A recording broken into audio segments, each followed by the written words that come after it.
All right, my friends, welcome back to Anti-War Radio on Chaos Radio 95.9 FM in Austin, Texas, streaming live worldwide on the internet, KAOS959.com.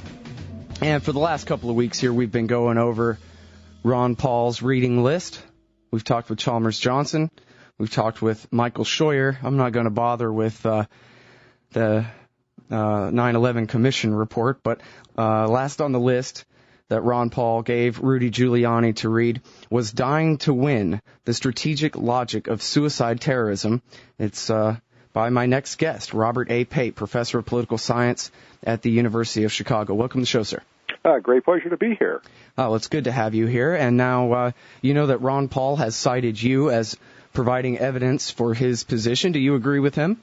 Well, on Iraq, I certainly do. I think that I'm really quite delighted that Dr. Paul has really delved in deeply into the subject. And you might want to know that actually for about the last year and a half since my book has come out, Paul has invited me up to Capitol Hill. He's given speeches on the House floor about the book, and he is just, in fact, just about a week and a half ago, he called me up for an hour to just go over some of the latest research that I've been collecting. And the fact is, Paul is just quite interested in the facts. And I have to say, this is an instance of a politician who is also being obviously fairly courageous, since he's running. The facts tend to run against the foreign policy that the Bush administration has been pursuing, and as a Republican, nonetheless, Paul is looking very, very hard at the actual facts of the matter. Mm-hmm. And now, the argument he made was that American foreign policy was a significant contributing factor to the attacks of September 11th. You agree with that specifically? Yes, I think that the facts are that I've over the last few years, I've collected the first complete database of every suicide terrorist attack around the world from 1980 to early 2004, and then I've just recently, in the last few months, updated that database for the case of Iraq and also the rest of the world through the end of 2006. If we focus just on Al-Qaeda, that is, just on the suicide attackers for Al-Qaeda, this research is the first to collect the complete set of the 71 individuals who actually carried out attacks for Osama from when they began in 1995 to 2004. Of those 71 individuals, 2/3 come directly from Sunni Muslim countries where the United States has stationed combat forces. And in fact, and this, of course, is not just the 19 hijackers who were involved with 9/11. 15 of them came from Saudi Arabia, but many, many more have come directly from the Persian Gulf that have been attacking American targets even in addition to 9/11. And the fact is, if we look at Sunni countries, and we ask the question, what are the odds that a suicide terrorist would emerge from a Sunni country to do a suicide attack for Osama? Suicide attackers for Al-Qaeda are more than 10 times more likely to come from a Sunni country with American combat forces than a Sunni country without American combat forces.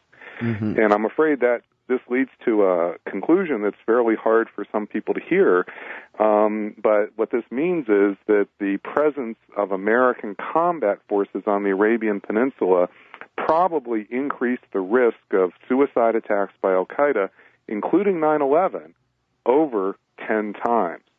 Now, this does not mean that we should blame ourselves for the deaths of our civilians on 9/11.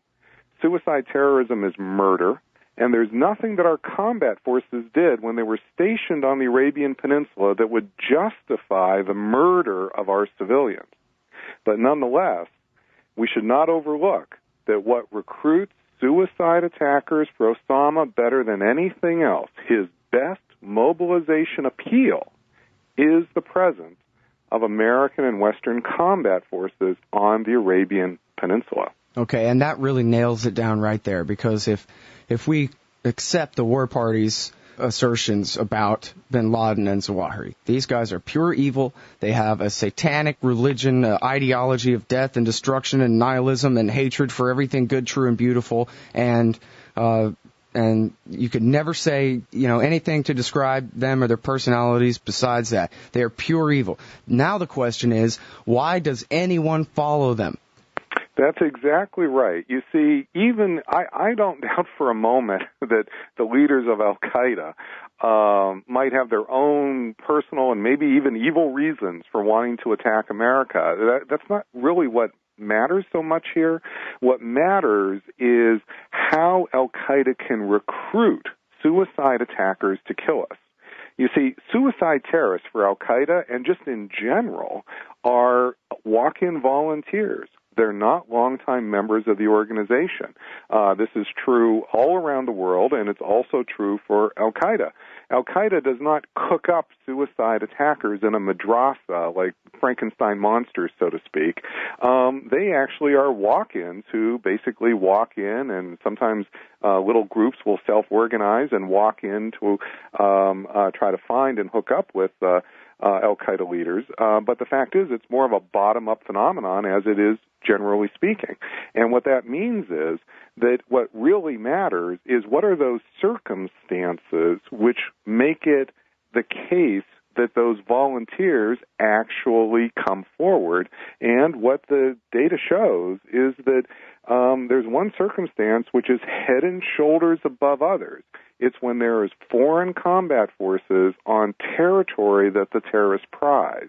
That is not the only risk factor, but it is accounts for 95% of all suicide terrorist attacks around the world since 1980. Not quite everyone, but 95%. And you say in your book, Dying to Win, that you began this study with the assumption that this is about Islam. Exactly right. I have been a long-time scholar of national security affairs for a long time. Before 9/11, I spent about 15 years studying the limits and possibilities of coercive air power.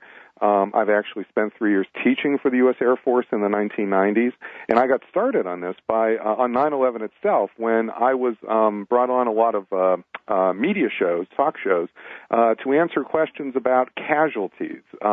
You might remember that on 9/11 itself, there was a large question: were 20,000 dead, 1,000 dead? Well, my experience with air power allowed me to be able to explain that, in fact, there's a fairly straightforward way to estimate casualties when a missile hits a building. That is, that there's a fire on the floor where the missile hits, and people below that point are commonly assumed to get out, and above that not, which would then lead to a casualty estimate of 3,000 to 7,000 dead on 9/11. Well, in the course of those discussions, I was also asked lots of questions about suicide terrorism. And, of course, I found myself, like most people, jumping to the conclusion that Islam, or at least Islamic fundamentalism, must have something to do with it.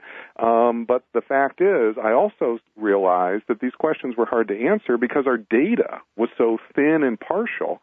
And that's what led me to go about this project of collecting what became the first complete database of all suicide terrorist attacks around the world. And I was somewhat, when I first published the first version of this as an academic article, I knew that no academic or think tank had such a database.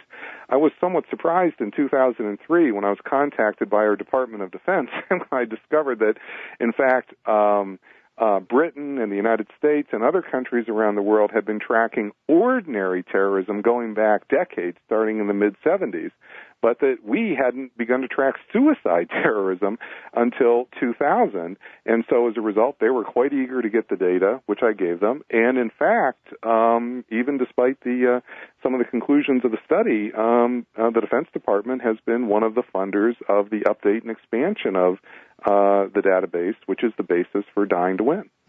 Well, that must have been the brass. Don't tell the politicians.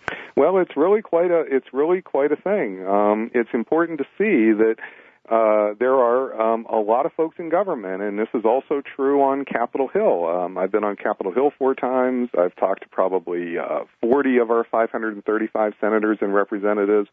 I've been in a lot of government circles.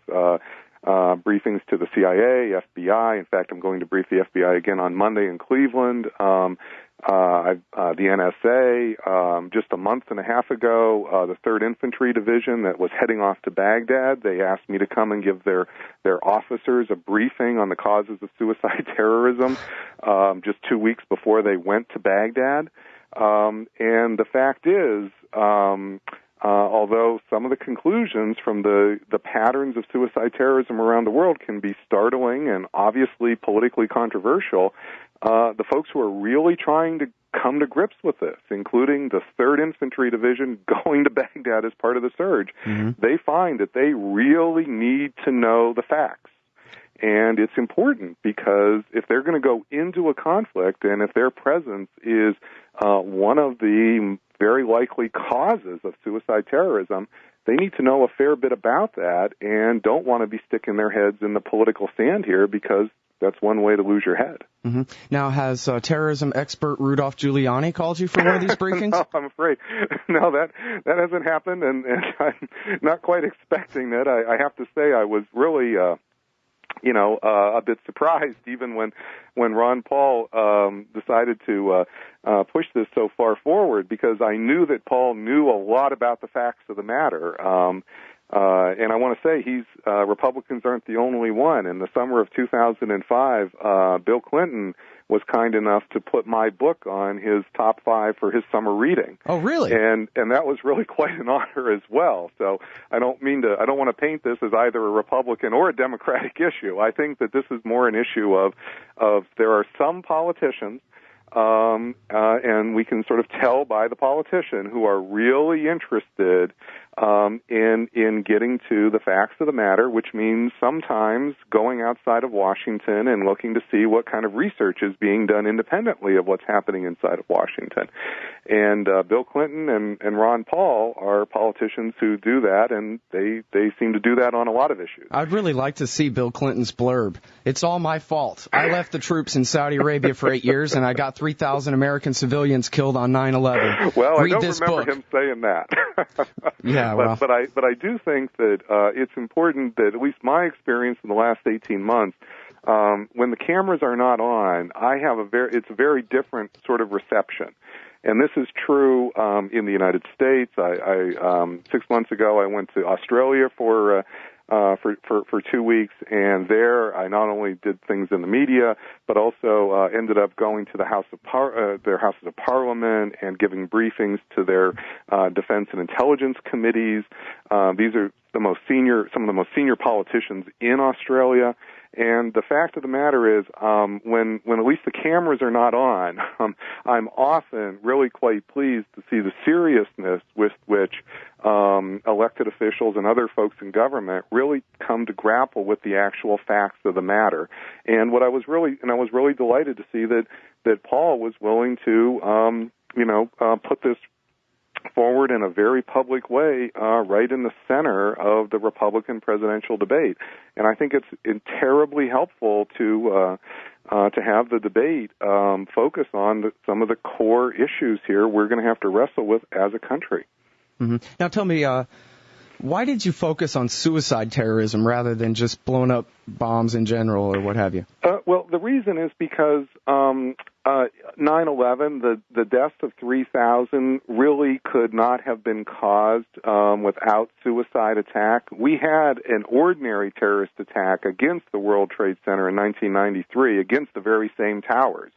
In fact, a lot of folks might either not know or have forgotten that in 1993, Ramzi Youssef put a truck bomb in the garage of one of the towers and tried to bring down an entire tower. The bomb went off, but it only ended up killing 6 people. And what made 9/11 so deadly, what made it possible to kill 3,000, was really the willingness of the 19 to kill themselves in order to kill us.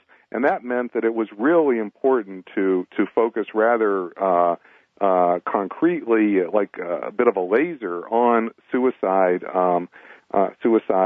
terrorism. Now, I don't obviously, I'm not making a case that the causes of suicide terrorism are the same as the causes of all terrorism. Someday, I think of this a bit like cancer, you see. Someday we may be able to find the cause of all cancer. But the fact is, that's probably 40 or 50 years away, even at best. And in the meantime, it really is quite helpful to see that there's lung cancer, there's lymphomas, there's a whole variety of different kinds of cancers that are discrete. And if we can study them as discrete phenomenon, we can actually learn a fair bit about their risk factors. And with lung cancer, obviously smoking is head and shoulders the main risk factor. And with terrorism, and especially suicide terrorism, that's a fairly discrete form of the phenomenon. And one risk factor, the presence of foreign combat troops on territory of the terrorist prize, is just head and shoulders above the others as the main driver of suicide terrorism. Uh-huh. And now, how is this supposed to work, the strategic logic of suicide terrorism? The action is in the reaction, right?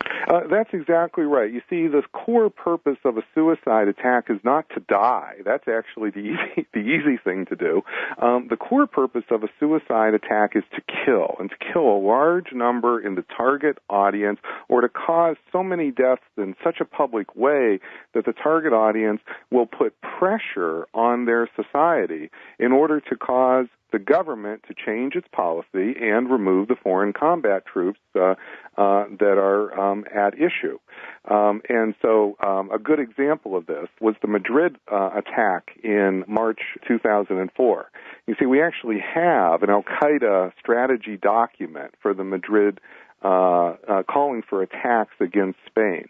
In the fall of 2003, al-Qaeda published a 42-page strategy document on radical websites calling for attacks directly against Spain in Madrid in March 2004 that would kill a large number of people, and they hoped cause pressure right before an election that would either lead to the change of government, which actually happened, or enough pressure on the government that Spanish forces would just be yanked out of Iraq.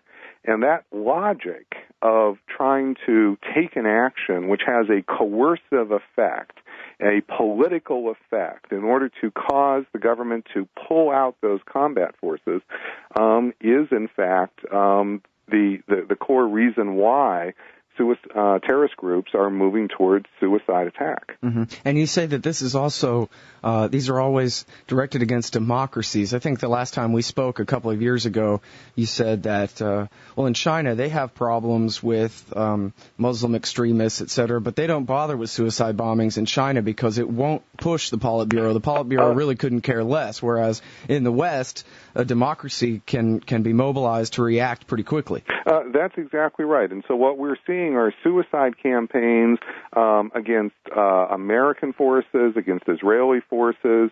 There have been against French forces. We're also seeing them in Sri Lanka. We're seeing them in Kashmir against India's military control of Kashmir. And you see, what's happening in a democracy is that it's really possible, because of our electoral politics, for publics to put pressure on their governments, whereas that's, of course, much less true with authoritarian states. And one of the starkest examples of this is probably the PKK, which is a Kurdish terrorist group that has used suicide terrorism against Turkey, which has held free and fair elections since the early 1980s. Well, the PKK used suicide terrorism against the Turkish government in the 1990s in order to try to compel the Turkish army, which was occupying the Kurdish areas of Turkey, to kind of pull back or grant some more autonomy for the Kurdish areas.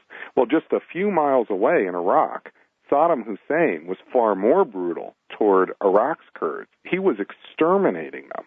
And neither the PKK nor any other terrorist group ever thought to use suicide terrorism against Saddam. And knowing more about the strategic logic helps us to see why. Who would ever think killing hundreds or even thousands of Iraqi civilians would have ever caused Saddam to change his mind about anything? Right. Yeah, nobody. So you also point out in your book that the race, the religion, the language difference, the distance that the foreign occupying army has come to do the occupying all have a lot of effect too. And I guess we can see that just putting the shoe on the other foot. The reason Americans are so freaked out is because these are strange-looking people with strange names and funny languages and funny religions. That's why we're so scared of them. Seems like they're kind of the same thing applies there when you have white Christians from Texas and Alabama occupying Arab land. That's exactly right. That not every foreign occupation by a democracy escalates to suicide terrorism. There are some additional ingredients which matter quite importantly, and we can really see them in the suicide terrorist campaigns of the last 25 years all around the world. And one of the core additional ingredients, as you correctly point out, is when a foreign occupation is married with a religious difference between the predominant religion of the foreign occupier and the predominant religion of the local community. And this is true whether the difference is Christian Muslim, or it's also been Hindu Sikh, or it's also been Buddhist and Hindu. So we've had a whole variety of these religious differences producing suicide terrorist campaigns. And it's also the case that this is true not because the religious difference basically causes just religious nuts in the occupied community or the local community to kind of go berserk. You see, if you're confronted with a military presence that is where the military forces have a predominantly different religion, it's possible for the terrorist leader to demonize that military presence as driven by a religious agenda. This is Osama explaining how we, that is the West, are crusaders, Christian crusaders, driven by a Christian agenda to convert Muslims, damage Islam, or help expand greater Israel so that Christians and Jews together can extend their control over Jerusalem. Well, that kind of a logic or an argument can scare the bejesus out of secular and religious people in the local community, and so that can increase and accelerate the urgency with which the local believe that it's important to eject those foreign combat forces before that religious agenda can be implemented. It really is amazing how much the war party in America has in common with Osama bin Laden, isn't it? Oh, the Islamo-fascists who are driven by their religious agenda, who want to cut all our heads off and force all our children to pray to Mecca. Well, the demonization element and using religion to demonize the other is quite a powerful mobilizing force. And Osama uses it, and I'm sorry to say that it has certainly become common to see in discourse in the United States. And the reason it's a difficult here thing to kind of penetrate is because it tends to lead to the conclusion that, well, this is all about a religious conflict independent of circumstance, when the fact is there are many, many religious differences around the world that are not accompanied by a foreign military presence, and those do not lead to suicide terrorism. You see, it's that core ingredient, that core circumstance of the foreign military presence, which then can be exacerbated by additional factors that can really lead to the cocktail, if you would, that produces suicide terrorism. But those additional factors don't really seem to lead to suicide terrorism very much on their own. Mm-hmm. And now, this is just so important, I guess it just bears repeating over and over again that people have all kinds of religions around the world and believe in them to varying degrees. Some of them so fanatically we couldn't even make hide nor hair of what they say or what they mean.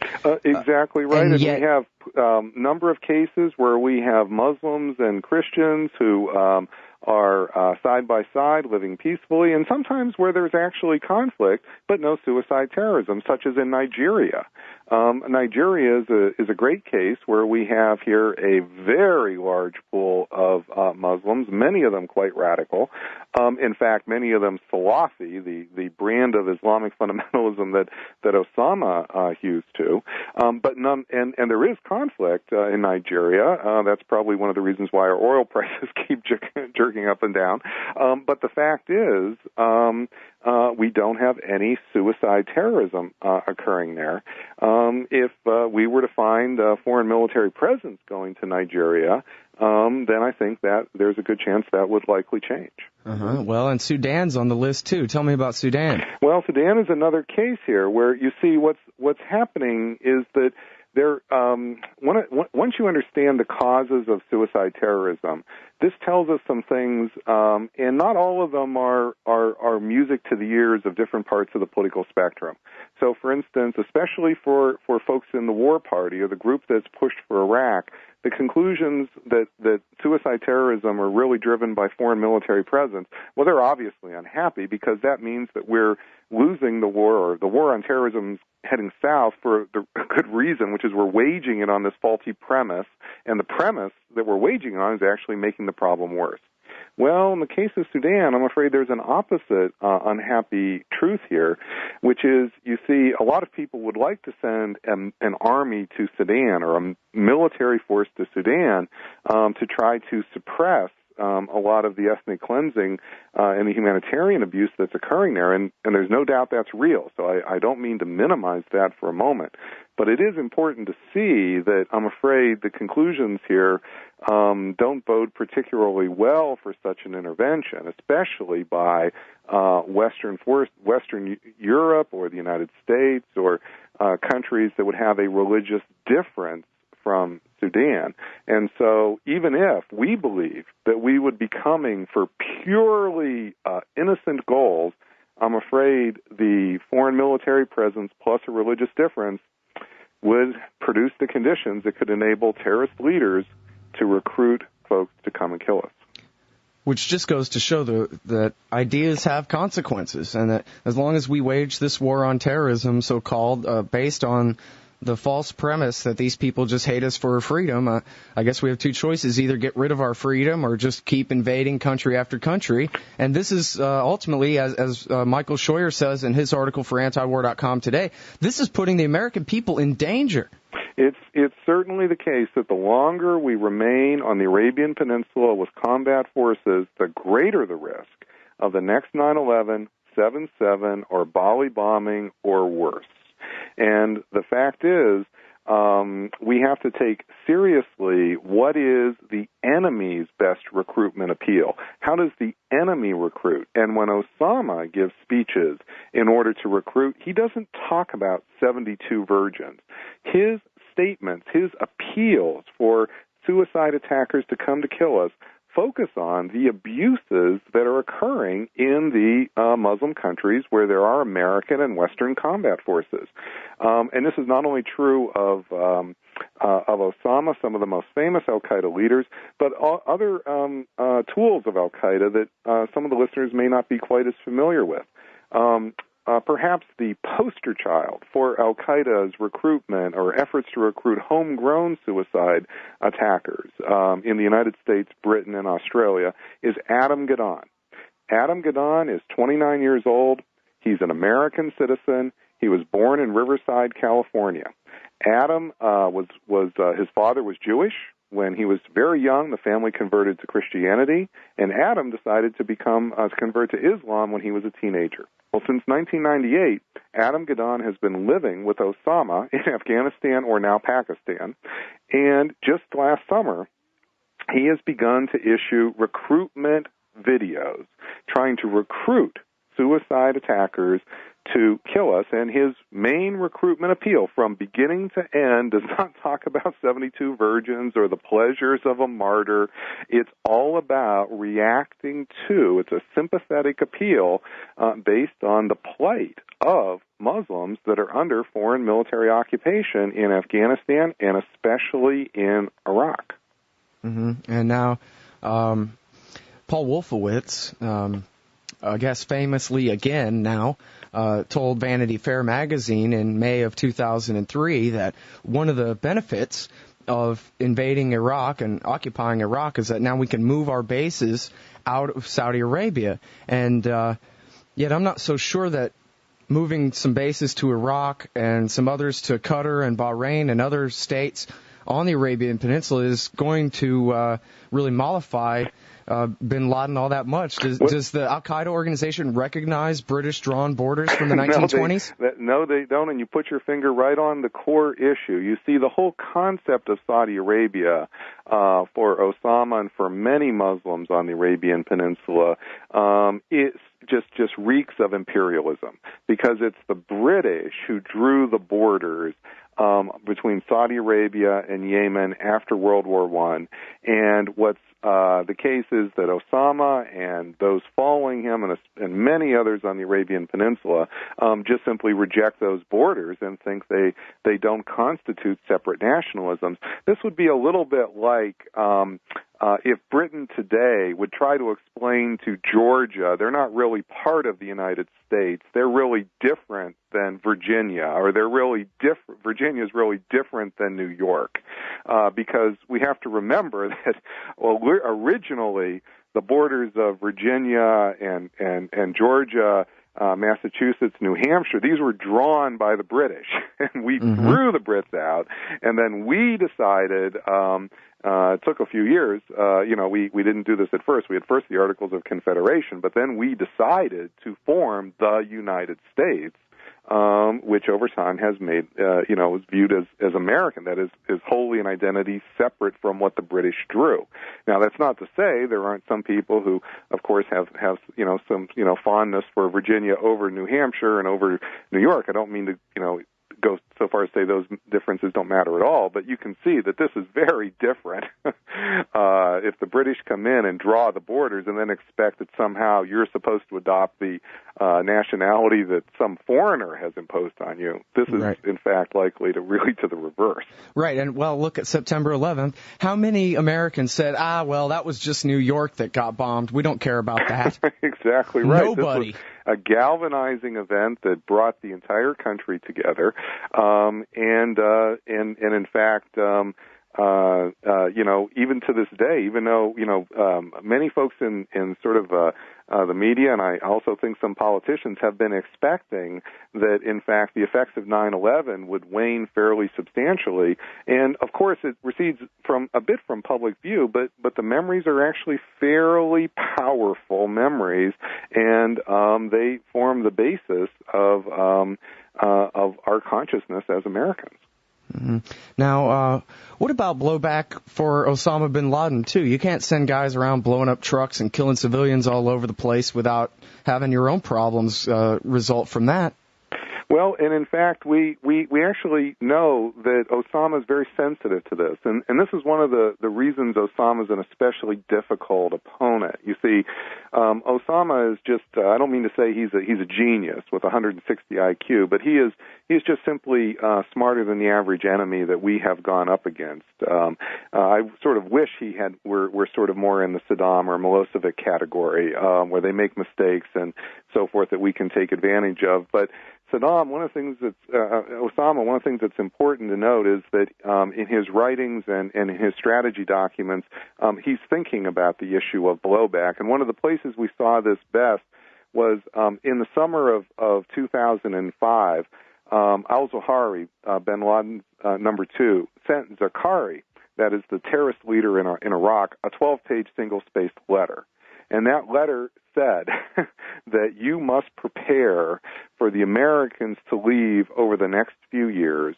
And what that means is, as Americans leave, it's important to put an Iraqi face and to make your movement more and more Iraqi. It was already some Iraqi, but of course, as a Jordanian, Zarqawi was not an Iraqi. And their argument was, bin Laden's argument, or al-Zawahiri's argument was, if you don't do this, then the very groups who are now supporting you, the Sunnis, are going to kill you.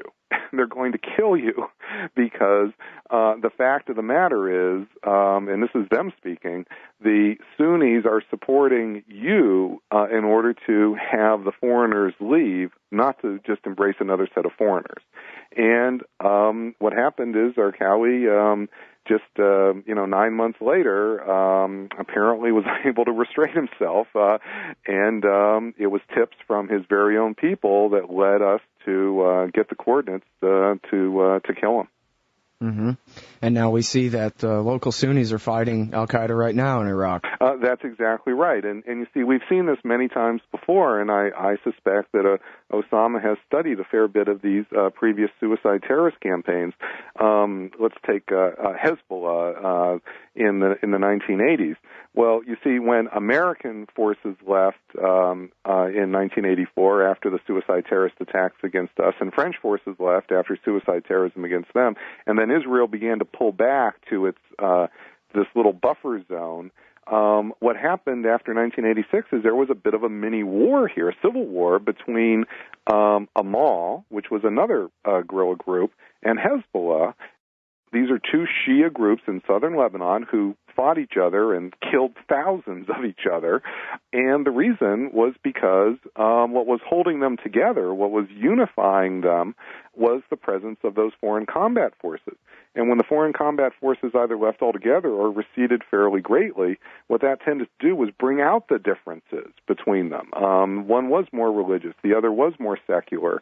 And those kinds of fissures that we try to foment while we're there on top of them typically emerge on their own, and we probably couldn't stop it if we wanted to, when we leave. And as we're kind of moving forces from Anbar province toward Baghdad, it's really not much of a surprise that we're actually getting more of a split inside the Sunni community, some of which directly against al-Qaeda. Mm-hmm. And Michael Scheuer says today that the Giuliani doctrine, that is that they hate us for how good we are, is al-Qaeda's only indispensable ally. It's the only thing that it allows for all these wide and varied interest groups in the Muslim world to come together under al-Qaeda's banner. Opposition to us.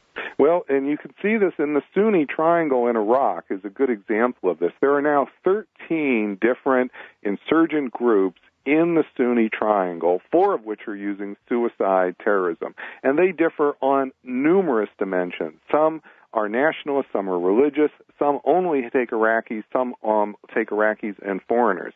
But what unifies them together, basically the only thing they seem to agree on, is that it's the American combat forces that are the power behind the throne of the government in Baghdad.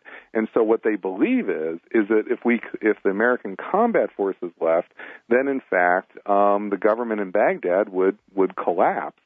And so as long as we're there, I'm afraid they see us as the key linchpin to holding that basically American puppet government over them. Mm-hmm. And now Dr. Paul also said in his in the Republican debate and his comments afterwards, too, that bin Laden is glad that our combat forces are in Iraq now. That might seem a contradiction to some. Do you agree with that? Well, a bit. I mean, there's a long-term question here about how do you get American forces to leave the Arabian Peninsula and then stay out. And our best window into this actually is this 2003 strategy document that I discussed earlier, and I quote extensively from In Dying to Win. And what that strategy document says is that it's probably not the case that hitting the American homeland even once or twice again is going to really knock American combat forces out of the Persian Gulf in the short term. And so therefore they say they should not do that in the short term.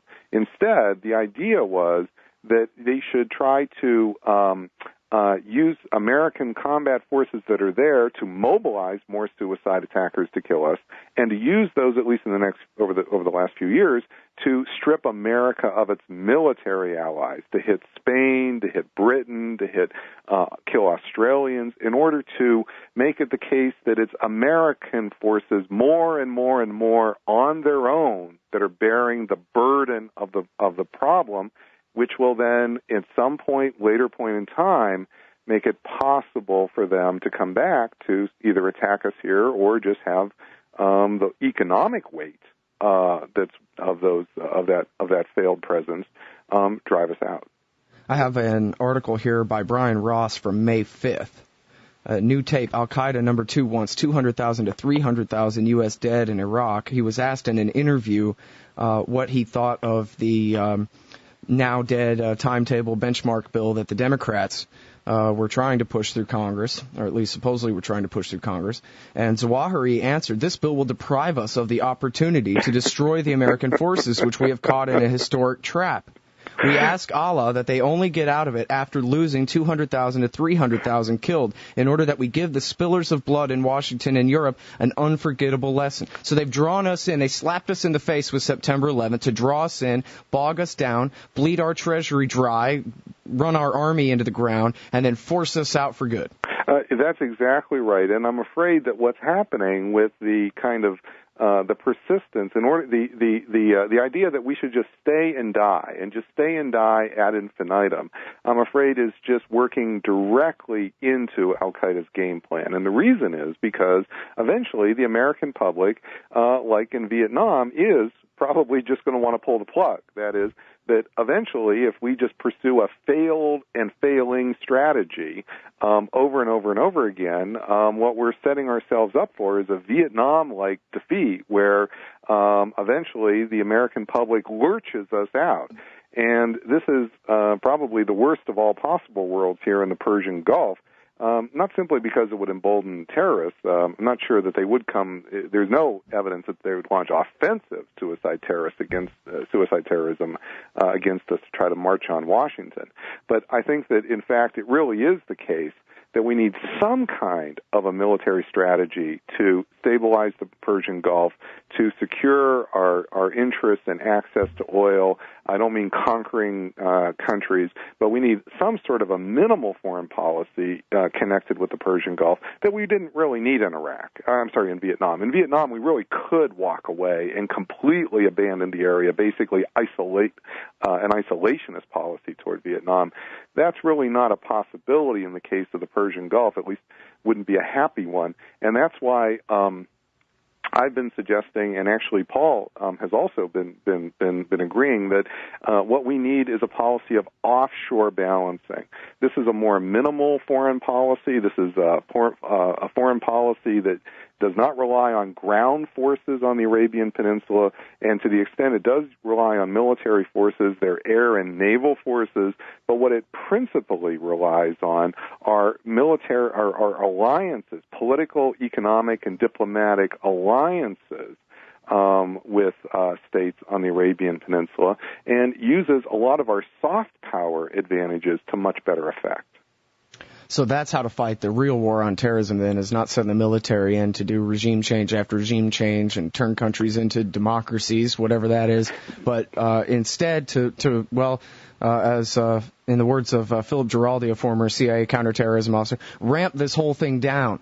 Make it a police and intelligence matter as much as possible, yes, a military one as little as possible. It's probably the case that there probably does need to be a military leg to the policy that we need to pursue for the Persian Gulf. I don't mean to suggest that I think that we could do completely without a military aspect to it, but I do think that it could be a rather small part and a far less intrusive military policy than we've been pursuing, and the idea that we're going to spread democracy at the barrel of a gun. I mean, this is what we've seen, I'm afraid, is just the fruits of such a foolish idea, because this was, I'm afraid, always destined to kind of produce the kind of nationalist backlash, which is producing a self-defeating policy.